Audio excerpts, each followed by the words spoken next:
iQOO 15 launch ആകുമ്പോഴാണ് 20-ാം തീയതിയാണ്, October 20-ാം തീയതി iQOO 15 സ്നാപ്ഡ്രാഗൺ 8 LED Gen 5 ചൈനയിൽ ലോഞ്ച് ചെയ്യും. ചൈനയിൽ നവംബറിലായിരിക്കും ഇന്ത്യയിൽ ലോഞ്ച് ചെയ്യുക. എന്തായാലും ലോഞ്ച് ആവുകയാണ്. iQOOന്റെ ആ ഒരു ഫോൺ ഗെയിമിങ്ങിന് അടിപൊളിയായിരിക്കും എന്നുള്ള കാര്യത്തിൽ തർക്കമില്ല.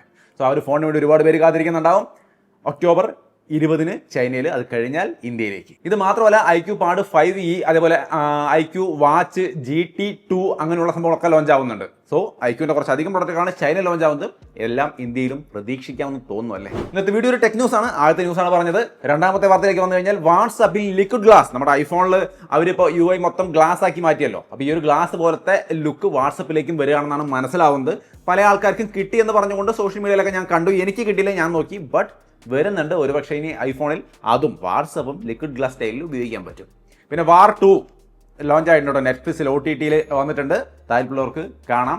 ഇല്ല, നല്ല പടമാണെന്നുള്ള അഭിപ്രായമൊന്നും കേട്ടില്ല. ഞാനും തിയേറ്ററിൽ പോയി കാണാമെന്ന് വിചാരിച്ചെങ്കിലും റിവ്യൂസൊക്കെ കണ്ടപ്പോൾ മടിച്ചു. എന്തായാലും ഇപ്പം ഞാൻ കാണാൻ പോവാണ് ഈ ഷൂട്ട് കഴിഞ്ഞിട്ട്. നിങ്ങൾക്കും താല്പര്യം ഉണ്ടെങ്കിൽ കാണാം. വാർ 2 ഋതിക് റോഷനും NTR ഒക്കെ, ജൂനിയർ NTR ഒക്കെയാണ് അതിൽ മെയിൻ സംഭവങ്ങളായിട്ട് വരുന്നത്. ഇനി അടുത്തൊരു കാര്യം, വിവോയുടെ V60e ലോഞ്ച് ആയിട്ടുണ്ട്. നല്ലൊരു ക്യാമറ, ഫോട്ടോസ് എടുക്കാൻ പറ്റിയ നല്ല ക്യാമറയുള്ള ഫോൺ നോക്കുന്നവർക്ക് നോക്കാവുന്ന ഒരു ഫോണാണ്. നല്ല ക്യാമറയുടെ ഒപ്പം ഫ്രണ്ട് ക്യാമറയിലെ വീഡിയോയിൽ സ്റ്റെബിലൈസേഷൻ എനിക്ക് അത്ര നന്നായിട്ട് ഫീൽ ചെയ്തില്ല. നിങ്ങൾ അതിൻ്റെ ഡീറ്റെയിൽ വീഡിയോ നമ്മുടെ ചാനലുണ്ട്, കണ്ടു നോക്കൂ. 4K സ്റ്റെബിലൈസേഷൻ, അത് വെച്ചാൽ ബാക്കി എല്ലാം ക്യാമറ നന്നായിട്ട് വന്നിട്ടുണ്ട്. ക്വാളിറ്റി കൊള്ളാം, അതേപോലെ പെർഫോമൻസ് ഡീസൻ്റ് ആണ്. ബാറ്ററി ഡീസൻ്റ് ആയിട്ട് കൊടുത്തിട്ടുണ്ട്. ചാർജിങ് 90 വാട്ട്, എല്ലാ സംഭവങ്ങളും അത്യാവശ്യം നന്നായിട്ടുണ്ട്. വിവോയുടെ ഫോൺ എന്ന രീതിയിൽ നന്നായിട്ടുണ്ടെന്നാണ്.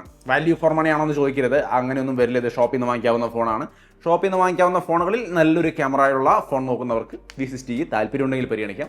ലിങ്ക് ഇവിടെ കൊടുത്തിരിക്കാം, കണ്ടു നോക്കാം. പിന്നെ അടുത്തൊരു കാര്യം, ഓപ്പോയുടെ Find X9 16-ാം തീയതി ചൈനയിൽ ലോഞ്ച് ചെയ്യുന്നുണ്ട്. അത്യാവശ്യം നല്ലൊരു ഫ്ലാഗ്ഷിപ്പ് ഓപ്പോ ഫോണാണ്. അതായതുള്ളവരുണ്ടെങ്കിൽ തീർച്ചയായിട്ടും നോക്കാം. അത് മാത്രമല്ല ഓപ്പോ Pad 5, അതേപോലെ ഓപ്പോ വാച്ച് എസ്, അങ്ങനെ എന്തൊക്കെയോ കുറേ ഐറ്റംസ് ഓപ്പോടെ ലോഞ്ച് ചെയ്യുന്നുണ്ട്. അത് കഴിയുമ്പോൾ അത് ഇന്ത്യയിലേക്കും വരും. കാരണം ഇത് iQOO വരുന്ന പോലെ തന്നെ ഇതും വരാൻ സാധ്യതയുണ്ട്. അപ്പോൾ നവംബർ ഡിസംബറിലൊക്കെ ആയിട്ട് പ്രതീക്ഷിക്കാം. ഇനി മറ്റൊന്നാണ് OnePlus 15s. ഇതല്ല കേട്ടോ, ഇതിന് മുന്നത്തെ വെർഷൻ നമ്മൾ പറഞ്ഞിട്ടുണ്ടായിരുന്നു. കോമ്പാക്റ്റ് ആയ OnePlusന്റെ 13s നൈസ് ഫോണാണെന്ന്. ഇതിൻ്റെ അടുത്ത വെർഷൻ 15s വരുമ്പോൾ അതിൽ സ്നാപ്ഡ്രാഗൺ 8 LED Gen 5 ഉണ്ടായിരിക്കും. 6.3 ഇഞ്ച് ഡിസ്പ്ലേ ഉണ്ടായിരിക്കും. 7000 mAh ബാറ്ററി ഉണ്ടായിരിക്കും. അങ്ങനെയൊക്കെയുള്ള ലീക്കുകൾ വരുന്നു. ഇതിപ്പോൾ ലീക്കില്ലെങ്കിലും നമുക്കറിയാം അടുത്ത ഇത് വരുമ്പോൾ ഇതിങ്ങനെ തന്നെ ആയിരിക്കുമെന്ന്. എന്നാലും ലീക്കൊക്കെ വരുന്നുണ്ട്. 15s ഇപ്പോൾ അടുത്തൊരു കോമ്പാക്റ്റ് ഫോൺ വാങ്ങിക്കണം, അത് ടോപ്പ് ലെവൽ വാങ്ങിക്കണം എന്നുണ്ടെങ്കിൽ വെയിറ്റ് ചെയ്തോളൂ. 15s വരുന്നുണ്ട് OnePlusന്റെ. ഇനി അടുത്തൊരു ഇൻട്രസ്റ്റിംഗ് ആയ ഘടകം പറയാനുള്ളത് UFS 5. ഇതുവരെ 4 something ഒക്കെ പറഞ്ഞുകൊണ്ട് നമ്മൾ കുറേ സ്റ്റോറേജ് കണ്ട് ഏറ്റവും നല്ല സ്റ്റോറേജ് ഫ്ലാഗ്ഷിപ്പ് ഫോണുകളൊക്കെ വന്നിട്ടുണ്ട്.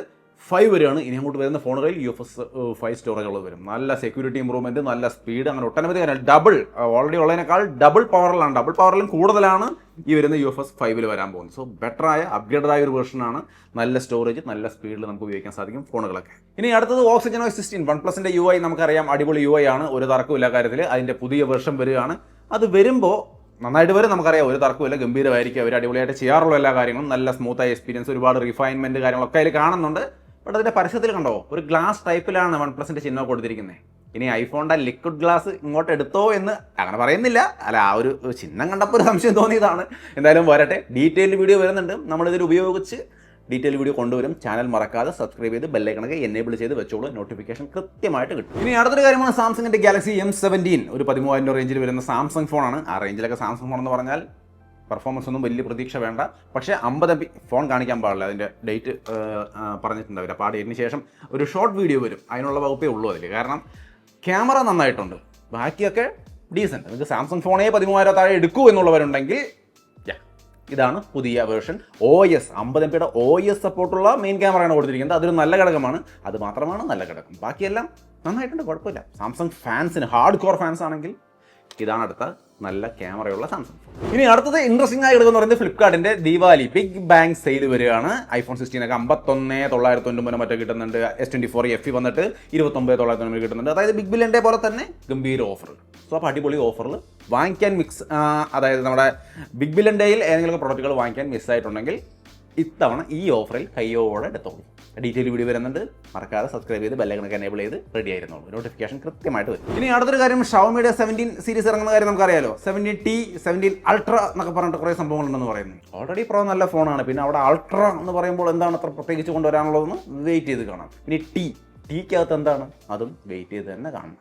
2 എണ്ണം എക്സ്ട്രാ ഉണ്ട്. ഇനി അടുത്ത ഇൻട്രസ്റ്റിംഗ് ആയ ഘടകം, ആപ്പിളിൻ്റെ ഫോൾഡ് വരാൻ പോകുന്നു. നമുക്കറിയാം ഈ വർഷം ഉണ്ടാവുമെന്നറിയാം. പക്ഷെ ഒരു ചെറിയ വ്യത്യാസം വരുന്നുണ്ട്. ഫോൾഡിൻ്റെ കാര്യത്തിൽ ടൈറ്റാനിയം, അലുമിനിയം ഒക്കെ മിക്സ് ആയിട്ടുള്ള ഫ്രെയിം, സൈസാണ് വിചിത്രമായ രീതിയിൽ കൊടുത്തിരിക്കുന്നത്. 7 ആണ് ഇതിൻ്റെ മെയിൻ സൈസ്, ഫോൾഡ് ഓപ്പൺ ചെയ്താലുള്ള സൈസ്. 7 എന്ന് പറഞ്ഞിട്ട് അത്ര വലിയ കഥയൊന്നും പറയാനില്ല അതിനകത്ത്. 5.4 ഉള്ളൂ കവർ ഡിസ്പ്ലേ. വളരെ കോമ്പാക്റ്റ് ആയ ഒരു സൈസുള്ള ഫോൾഡ് ഫോൺ. സാംസങ് ഫ്ലിപ്പ് എന്നൊക്കെ വിളിക്കുന്ന ടൈപ്പ് ഒരു സാധനത്തിന് ഇവർ ഫോൾഡ് എന്ന് വിളിച്ചുകൊണ്ട് കൊണ്ടുവരുമോ എന്താണെന്ന് അറിയില്ല. വളരെ സൈസ് കുറവായിട്ടാണ് ഇതിൻ്റെ സ്പെക്ക് കേൾക്കും എനിക്ക് തോന്നുന്നത്. അതായത് മെയിൻ ഡിസ്പ്ലേ 7.74 കവർ ഡിസ്പ്ലേ 5.5. ഇത് വളരെ കോമ്പാക്റ്റ് ആയ ഒരു ഫോൾഡ് ഫോൺ ആയിരിക്കും. അതും ക്രീസൊക്കെ ഉണ്ടായിരിക്കും നോർത്ത്. കാരണം ഫസ്റ്റ് ജനറേഷൻ ആണ്. ഇതൊക്കെ ആപ്പൊക്കെ എങ്ങനെ ഒപ്റ്റിമൈസ് ആയി വരും ഒന്നും അറിയില്ല. പക്ഷേ ഈ വർഷം ഇറക്കുമെന്നാണ് പറയുന്നത്. അത് സെക്കൻഡ് പാർട്ടിൽ, ഫസ്റ്റ് പാർട്ടിൽ 18 ആയിരിക്കും വരിക. അതായത് iPhone 18 and 18e first Hafil launch ചെയ്തിട്ട് സെക്കൻഡ് ഹാഫിൽ ഐഫോൺ 18 പ്രോ മാക്സ് ഈ ഫോൾഡിനെ അൾട്ര എന്ന് വിളിക്കുന്നതും പറയുന്നത് കേൾക്കുന്നുണ്ട്. എന്തായാലും ഈ 3 സെക്കൻഡ് ഹാഫിൽ ഈ ഒക്ടോബറിലായിരിക്കും നമ്മൾ സാധാരണ ഇറങ്ങാറുള്ള. ആ ടൈമിൽ പ്രോകളും അൾട്രയും ലോഞ്ച് ചെയ്യും, ഈ ഫോൾഡും ലോഞ്ച് ചെയ്യും. ഫസ്റ്റ് ഹാഫിൽ 18 ചെയ്യും. അങ്ങനെയൊക്കെയാണ് ഇവരുടെ പുതിയ പ്ലാൻ എന്ന് പറഞ്ഞു കേൾക്കുന്നു. ആപ്പിൾ ഹബ് മറ്റെവിടെയൊക്കെ ലീക്കായിട്ട് വന്നിട്ടുള്ള വിവരങ്ങളാണ്. എന്തായാലും ഫോൾഡിൻ്റെ വിവരങ്ങൾ കേട്ടിട്ട് എനിക്ക് അത്ര ഇൻട്രസ്റ്റിംഗ് ആയിട്ട് തോന്നുന്നില്ല. എന്തായാലും വരട്ടെ. ഓൾറെഡി ഇത് തന്നെ എനിക്ക് ഡിസൈൻ ഇഷ്ടപ്പെട്ടില്ല. ഞാൻ 16 എയർ ഉപയോഗിച്ചാലോ എന്നൊക്കെ ആലോചിച്ചുകൊണ്ടിരിക്കുകയാണ്. എന്തെങ്കിലും ആവട്ടെ. അപ്പോൾ ആപ്പിളിൻ്റെ കുറേ അപ്ഡേറ്റ് കിട്ടിയല്ലോ. ഐപാഡ് വരുന്നുണ്ട് കേട്ടോ. ഐപാഡ് M5 ചിപ്പുമായിട്ട് ഐപാഡ് പ്രോ വരുന്നുണ്ട്. സോ നിങ്ങൾ റെഗുലറായിട്ട് ഐപാഡ് അപ്ഡേറ്റ് ചെയ്യുന്ന ആളാണെങ്കിൽ വേണമെങ്കിൽ നോക്കാം. ഞാനിതൊക്കെ വാങ്ങിയിട്ട് കുറേ നാളായി. ഇതൊന്നും 2-3 വർഷത്തിന് മുമ്പ് എടുത്തതാണ്. ഒരനക്കുമില്ല. ഇതൊക്കെ എടുത്തു കഴിഞ്ഞാൽ, ഒരു തവണ എടുത്തു കഴിഞ്ഞാൽ ഒരു 5-6 വർഷത്തേക്ക് ധൈര്യമായിട്ട് കൊണ്ടുവന്ന് ഉപയോഗിക്കാവുന്ന സാധനമാണ്. അത്രയും സ്മൂത്തായ പെർഫോമൻസ് ഇപ്പോഴും കിട്ടുന്നുണ്ട്. ബട്ട് ഗെയിമിംഗ് ഒക്കെ ഉപയോഗിക്കുന്ന ആൾക്കാർക്ക് ഭയങ്കര ഹെവി ആയിട്ടുള്ള പെർഫോമൻസ് ആണെന്നുള്ളവർക്ക് M5 ഉള്ളത് എടുക്കാം. അതും വരുന്നുണ്ട് അടുത്ത് തന്നെ.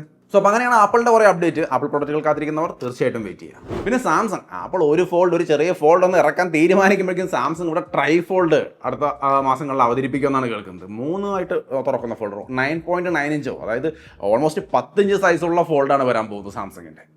ടെക്നോളജിയുടെ കാര്യത്തിൽ ഇവർ ഗംഭീരമായിട്ട് മുന്നേറിക്കൊണ്ടിരിക്കുകയാണ്. ട്രൈഫോൾഡ് എനിക്ക് ഇഷ്ടമാണ്, ഞാനും കാത്തിരിക്കുന്നുണ്ട്. വരട്ടെ എന്തായാലും. ഇനി വിവോയുടെ ഫൺ ടച്ച് ചോയ്സ് മാറി ഒറിജിൻ ഓയിസ് വരാൻ പോവുകയാണ്. വിവോയുടെ ഫോണുകൾ ഫൺ ടച്ച് ചോയ്സ് ഒരുപാട് പേർക്ക് അത്ര ഇഷ്ടമൊന്നുമല്ല. ഞാൻ നോക്കിയിട്ട് പ്രശ്നമൊന്നുമില്ല. എന്നാലും എനിക്കും വലിയ ഒരു താല്പര്യം തോന്നുന്നില്ല. വേറെ പ്രശ്നമൊന്നുമില്ല. പക്കാ സ്മൂത്തായിട്ട് എല്ലാ കാര്യങ്ങളും വർക്ക് ചെയ്യുന്നുണ്ട്. എന്തോ ഒരു ഇഷ്ടക്കുറവുണ്ടെന്നുള്ളത് വാസ്തവമാണ്. ഒറിജിൻ ഓയിസ് വരുമ്പോൾ ആ വിഷമങ്ങളൊക്കെ തീരും, ഗംഭീരമായിരിക്കും എന്നാണ് പറയുന്നത്. 15-ാം തീയതിയാണ് ഇതിൻ്റെ ലോഞ്ച്. സോ അതിൻ്റെ ഒരു ഡീറ്റെയിൽഡ് വീഡിയോ വേണ്ടി വരുമോ? ഇനി അടുത്ത 1-2-3 വാർത്തകൾ ചുരുക്കി എന്ന് പറഞ്ഞാൽ ലാവ അഗ്നി 4 നവംബറിൽ വരുന്നുണ്ട്. താല്പര്യമുള്ളവർക്ക് നോക്കാം. സാംസങ്ങിൻ്റെ S26 പ്ലസിൻ്റെ സെയിൽ അവർ S26 എഡ്ജ് ഇറക്കിയപ്പോൾ ആ ഒരു പ്ലസ് ഒന്ന് സ്റ്റോപ്പ് ചെയ്തിട്ടുണ്ടായിരുന്നു. പക്ഷേ അവരത് റിസ്യൂം ചെയ്യണം. കാരണം എഡ്ജിന് വേണ്ടത്ര ഡിമാൻഡ് ഇല്ല. കാരണം ബാറ്ററി ലൈഫ് വളരെ ഷോക്കാണല്ലോ. അതുകൊണ്ട് അതിന് വലിയ ഡിമാൻഡ് ഇല്ലാതെ വന്നപ്പോൾ പ്ലസിൻ്റെ സെയിൽ റിസ്യൂം ചെയ്തിട്ടുണ്ട്. സോ പ്ലസ് ഒക്കെ വേണ്ടവർക്ക് ഫ്രഷ് തന്നെ വാങ്ങിക്കാൻ സാധിക്കും അവരുടെ സൈറ്റിൽ നിന്ന്. പിന്നെ ആപ്പിളിൻ്റെ സ്മാർട്ട് ഗ്ലാസ് അടുത്ത് തന്നെ ലോഞ്ച് ആവുമെന്ന് കേൾക്കുന്നുണ്ട്. അത് മറ്റേ വിഷൻ പ്രോ അല്ല, പകരം സാധാ ഗ്ലാസ് പോലത്തെ ഒരു ഗ്ലാസ് ലോഞ്ച് ആവുന്നുണ്ട്. പിന്നെ അടുത്തൊരു നല്ല കാര്യം കണ്ടത് നമ്മുടെ ഐഫോണിലൊക്കെ നമുക്കിനി പ്രീമിയർ പ്രോ ഫ്രീ ആയിട്ട് കിട്ടുന്നുണ്ട്. 1000 കൊടുത്താലാണ് നമുക്ക് വിൻഡോസിലേക്കും മാക്കിലൊക്കെ നമുക്കത് വാങ്ങിക്കാൻ കിട്ടുക. ഐഫോണിൽ അത് ഫ്രീ ആയിട്ട് കിട്ടുന്നുണ്ട്, വേണ്ടവരെടുത്ത് ഉപയോഗിക്കാം. സോ അപ്പോൾ അത്രയുമാണ് ഇന്നത്തെ കുറച്ച് ടെക്നോളജി വാർത്തകൾ. കൂടുതൽ ടെക് അപ്ഡേറ്റും കാര്യങ്ങളൊക്കെ കൃത്യമായിട്ട് വരും. നമ്മുടെ ചാനൽ മറക്കാതെ ഫോളോ ചെയ്ത് വെച്ചോളൂ. അപ്പോൾ വീണ്ടും മറ്റൊരു വീഡിയോയിൽ കാണാം. നിങ്ങളുടെ അഭിപ്രായങ്ങൾ, വാർത്തകളെക്കുറിച്ചുള്ള നിങ്ങളുടെ അഭിപ്രായങ്ങൾ തീർച്ചയായിട്ടും കമൻറ്റായി ഷെയർ ചെയ്യണേ. സോ അപ്പോൾ വീണ്ടും ഒരു വീഡിയോയിൽ കാണാം.